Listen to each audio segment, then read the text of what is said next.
A man clearing out his late father's closet found a chunky old chronograph in a cigar box, a scratched steel watch with a rotating bezel and 3 little dials, decided it was a dated 70s sports watch nobody wanted, and sold it in a lot of old watches for $60. The buyer didn't blink. That watch was a vintage Heuer Autavia, and the median price for a vintage Autavia at auction runs around $12,000, with the rarest references reaching multiples of that, and the family never knew. That's not a coincidence. The watch didn't become valuable the day it left the house. It was always valuable. The value was lost the moment it passed from someone who didn't know what they held to someone who did, and that gap is where almost all the money in the vintage Heuer world lives. Here's the thing most people never learn. There are 2 Heuers. There's Tag Heuer, the modern brand you see in mall windows, and there's Heuer, just Heuer, the independent company that made some of the greatest racing chronographs of the 20th century before Tag acquired it in 1985. That single word on the dial, Heuer without Tag in front of it, is the difference between a used watch worth a few $100s and a collector piece worth thousands to tens of thousands. To you, an old Heuer looks like a dated chronograph. To a collector, it's a reference number, an execution, a movement, a dial variant, and a set of details that decide whether you're holding a $300 cast-off or a 5-figure grail. The real question isn't whether pre-tag Heuers are worth money. It's why the valuable ones stay so cheap in the owner's hands, and who benefits from the fact that you can't tell them apart by looking. The answer is the same for both. Knowledge here sits in very few hands. It's rarely volunteered, and a whole resale economy runs on that imbalance, especially now, because pre-tag Heuer is appraised on completely different criteria than the modern brand, on patina, case sharpness, and original dial condition, not used watch resale logic. So here are the vintage Heuers, worth a fortune before tag, by name and reference, that ordinary people own without knowing it. One warning first, and it matters more than anything else. Do not polish it.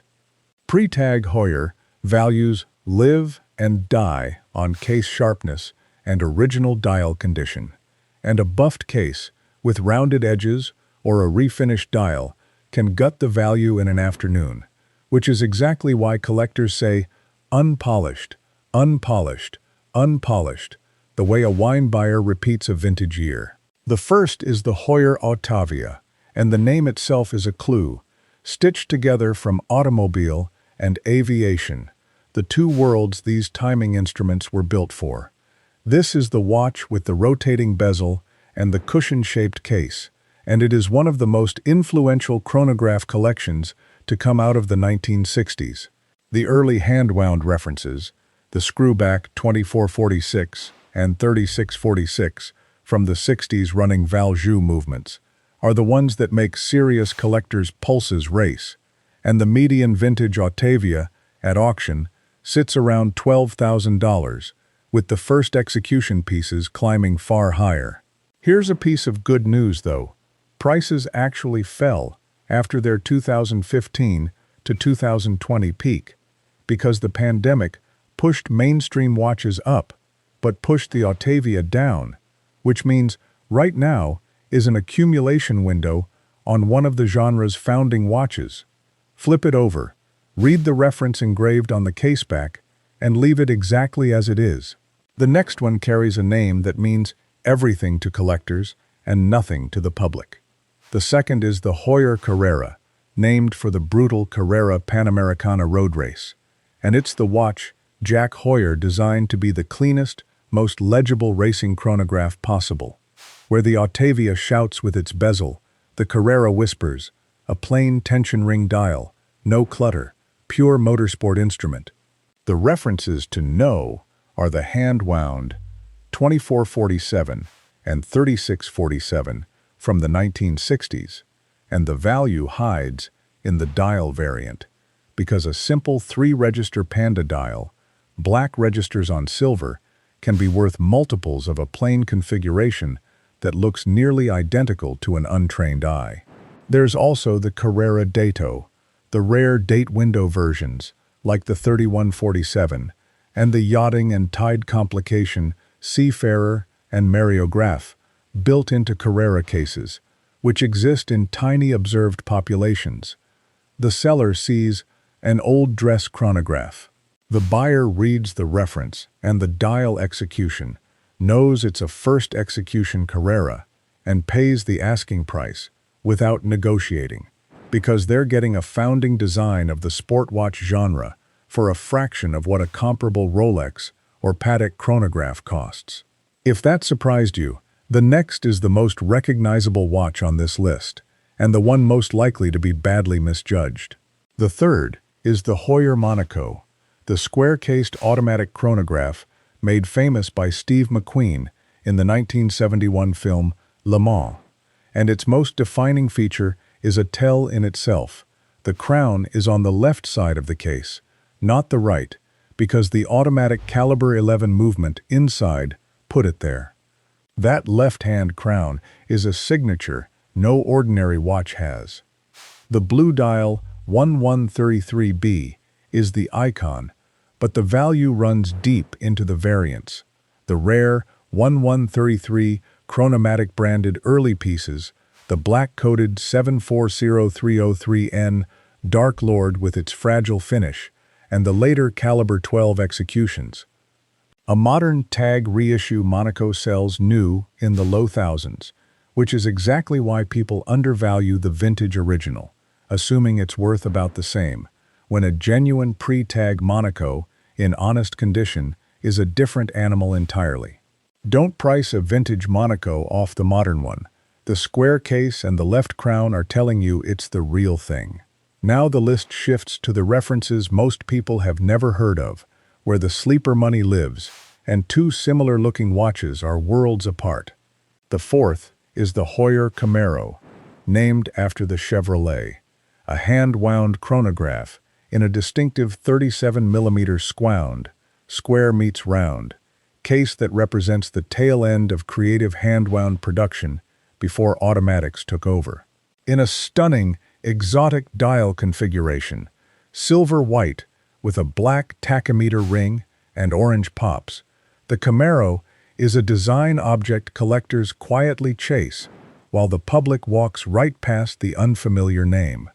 Alongside it sits the Heuer Silverstone, an early 70s caliber 12, automatic in a bold cushion case named for the British racing circuit, produced in small numbers and now genuinely scarce.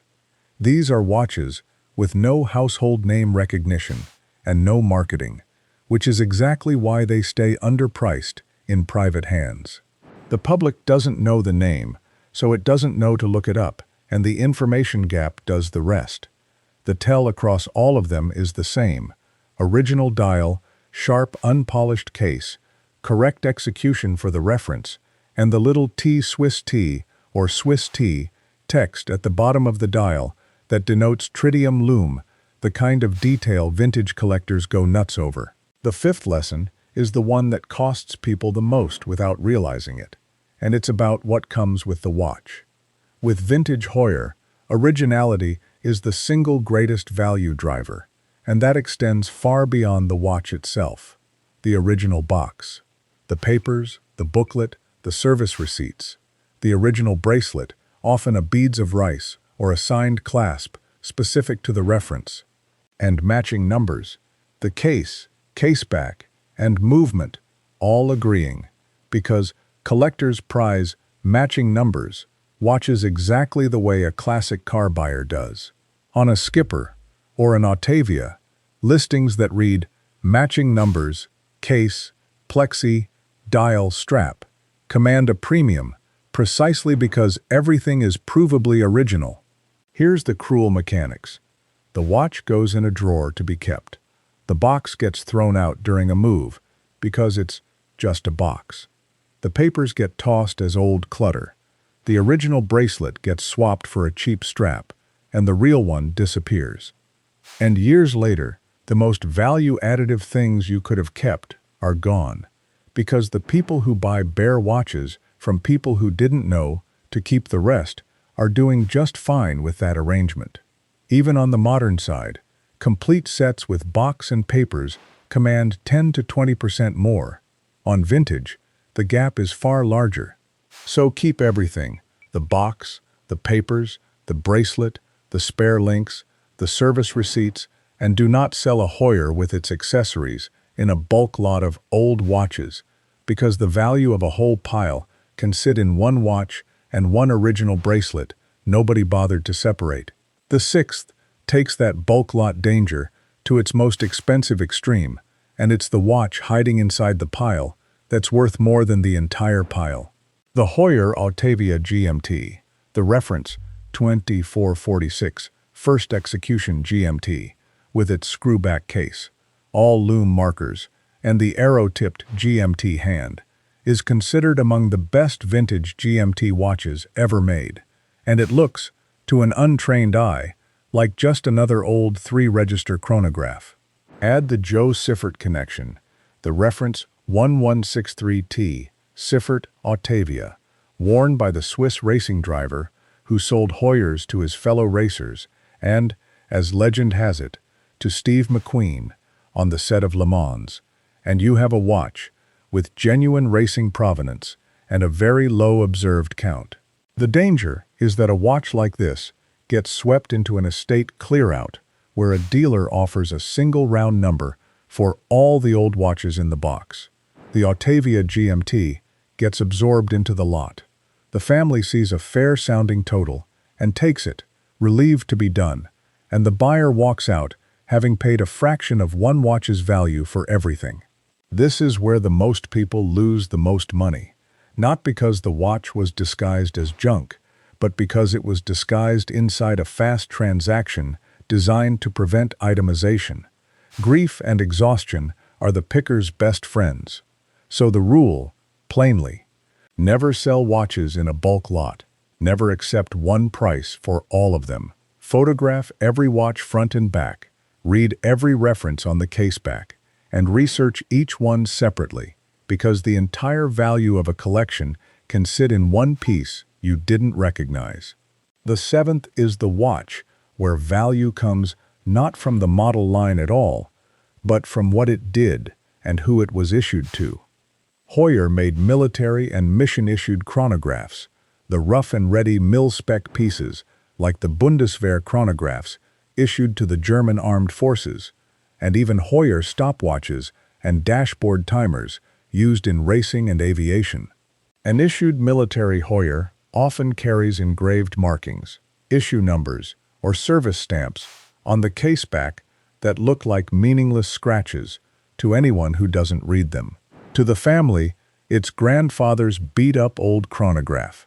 To a collector, those marks are the entire story, because they prove provenance, and provenance is one of the strongest value multipliers in the market, turning an anonymous chronograph into a documented piece of history. The marks are not damaged to be cleaned away. They are the watch's identity papers, etched into the steel. And this is where I repeat the warning at its most emphatic, because issued watches are where well-meaning owners do the most catastrophic damage. They see a scratched, marked-up caseback, decide the watch should look respectable, have it polished, and the back buffed smooth, and in doing so, erase the exact engravings that constitute most of the value. Evidence cleaned away is value destroyed forever. So, if you have a plain old Heuer with confusing marks on the back, those marks are not the problem. They are the prize.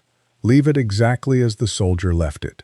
We've covered the model lines, the sleepers, the box, the bulk lot, and provenance, and the last part pulls all of it together into the highest ceilings and the grails, where a tiny detail decides everything. Two near-identical Heuers can sell for wildly different sums based on the execution, the dial, and the movement inside, and this is the purest form of the information gap. The 1969 automatic references matter enormously here, because 1969 was the year Heuer, in partnership with Breitling, Hamilton Buren, and Dubois de Praz, debuted one of the first automatic chronograph movements, the caliber 11, and the earliest examples carried chronomatic branding on the dial. A chronomatic branded Monaco 1133B, or an early Siffert Autavia 1163T, is dramatically scarcer and more valuable than the later versions that look almost the same, and only the person reading the dial text knows which is which. The same goes for the date complications, the tide and yachting seafarer and mareograph in Carrera and Autavia cases with their tiny surviving populations, and the Swiss T tritium dials versus later luminous material. So when you research, do not look at the active listings, the watches currently for sale, with hopeful asking prices, because anyone can ask any number, and those are fiction. Look at the sold listings, what watches actually changed hands for, and match the exact reference, execution, and dial. And remember the brand story itself, because it's the ultimate name-stayed, factory-changed case. The marks Heuer and Tag Heuer are owned by a modern corporation. The production philosophy shifted completely when Tag took over in 1985, and the pre-1985 Heuer trades as an entirely separate collector category that must be appraised by someone who tracks that specific market, never off eBay sold listings for modern Tag references. At the very top sit the grails. The first execution 3646 Autavia with the early all-lume Mark I hands and its extremely scarce batch size. The 2446 first execution GMT, the earliest Monaco chronomatic pieces, and the rarest exotic dial Camaros and Carrera Panda dials, watches that turn up in ordinary drawers because their significance is invisible to the untrained eye. Every lesson converges here. Originality of the dial and movement, sharp, unpolished cases, matching numbers, the box and papers, the exact reference and execution, the warning never to polish or refinish, and the venue, because where you sell matters as much as what you sell. A rare pre-tag Heuer, sold to a pawn shop or a general jeweler or a bulk estate buyer, is sold to whoever walks by, while the person who will actually recognize and pay for it is a vintage Heuer specialist or an auction house that tracks the references cold. So, here's the checklist that flips you from the person being collected from to the person who knows. Don't polish it, don't refinish the dial, don't swap the bracelet, leave every honest mark and faded patch where it is. Flip it over and read the reference on the caseback, and check the dial for Heuer alone without tag, because that one word is the difference between a used watch and a grail. Keep everything, the box, the papers, the original bracelet, the receipts. Never sell in a bulk lot. Itemize and research each piece on sold listings, not active ones. And when you've found something real, take it to a Heuer specialist, not a passerby. If you recognized even one of these, hit the like button and comment below if you've got an old chronograph you can't identify, especially one that says Heuer without tag, and I'd be happy to take a look. Subscribe if you want the part of the market the resellers already know and won't share. Because the truth under all of them is simple. These watches were never worthless. They were built to look like the ones people throw away, and the only thing standing between you and what they're really worth is knowing. That's not a coincidence either.